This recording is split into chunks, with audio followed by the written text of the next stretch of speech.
সুপ্রিয় দর্শক, আমি এই মুহূর্তে দাঁড়িয়ে আছি দাগনভূঞার ঐতিহ্যবাহী বাজার, পেকের বাজার।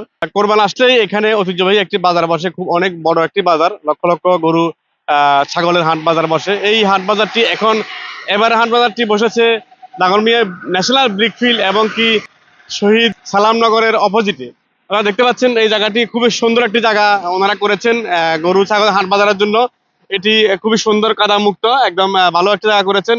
আপনারা অনেকেই গত বছর হয়তো বাজার হয়েছে, বাজার উপরে হয়েছে, রাস্তার উপরে হয়েছে। এবার জেলা প্রশাসক থেকে অনুমতি বলেছেন যে অবশ্যই বাজার যেন রাস্তার উপরে না হয়, যে কোনো মাঠে করে। তো এই জন্য তারা এই মাঠটি চয়েস করেছে। আমরা কথা বলবো এখানে যারা ইজারা নিয়েছেন, তারা এই আইন শৃঙ্খলা পরিস্থিতি নিয়ে কেমন স্বেচ্ছাসেবক রেখেছেন আমরা কথা বলবো। আপনার এই বাজারের জন্য আপনি স্বেচ্ছাসেবক কেমন রেখেছেন এবং আইন শৃঙ্খলা কেমন দেখছেন? আসসালামু আলাইকুম। আমরা স্বেচ্ছাসেবক আমরা 100 মতন রাখছি। আমাদের ঐতিহ্যবাহী ব্যাগের বাজার, এটা অনেক বিশাল একটা বাজার। এখানে অনেক বেচা কেনা হয়, গরু এখানে অনেক আসে। আমরা আসলে ঠান্ডা ছিল আমাদের কাছে যে বছরটা সালাম সালামনগর ব্রিক ফিলে ছিল। এখন ব্রিক ফিলে বাইরে আমরা রাস্তার পাশে দিয়েছি, সুন্দর একটা মাঠ পেয়েছি। আমরা আসলে এখানে পুলিশ প্রশাসন আমাদেরকে বলছিল হাই ওভারে কোনো গরু যেন না ওঠে। তো আমরা তার জন্য একটা যথেষ্ট পরিমাণ সেফটি নিয়ে আমরা গরু বাজারটা আয়োজন করছি। আগামীকালকে আমাদের বাজার ঐতিহ্যবাহী ব্যাগের বাজার রোববার বুধবার, আগামীকালকে বাজারের ডেট আছে। আমরা এর আগে কাজটা সম্পূর্ণ করে ফেলেছি। এই বাজার পরিষ্কার করার জন্য আপনারা কয়জন ভলান্টিয়ার রাখছেন?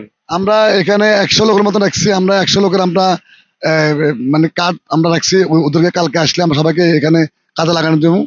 আইন শৃঙ্খলা কেমন দেখছেন? মানে এখন পর্যন্ত কোনো চাপ সৃষ্টি হয়েছে কিনা কোনো পক্ষ থেকে? না না, কোনো চাপ সৃষ্টি হয় না। আমাদেরকে থানা থেকে ফোন করছে, ওনারা যোগাযোগ করছে, মানে যেন বা কেউ ডিস্টার্ব করতেছে কিনা বা সমস্যা করতেছে কিনা। আমরা বলছি না, আমরা এখন সমস্যা হয় না। প্রিয় দর্শক, যেমনটি দেখছেন, আসলে আমরা প্রতি বছর কিন্তু এই রাস্তার উপরে কিন্তু বাজারটি বসতো।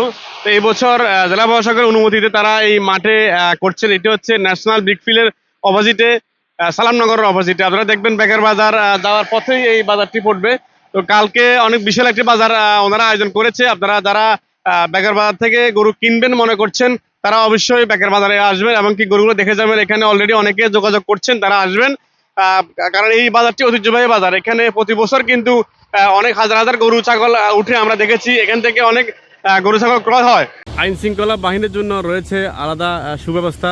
রোদ বৃষ্টির জন্য তারা টিন দিয়ে এই গড়টি করেছে। এখানে আইন শৃঙ্খলা বাহিনী থাকবে সারাক্ষণ, সার্বক্ষণিক আইন শৃঙ্খলা বাহিনী এই বাজারটি মনিটরিং করবে এবং তাদেরও রয়েছে 100 স্বেচ্ছাসেবক।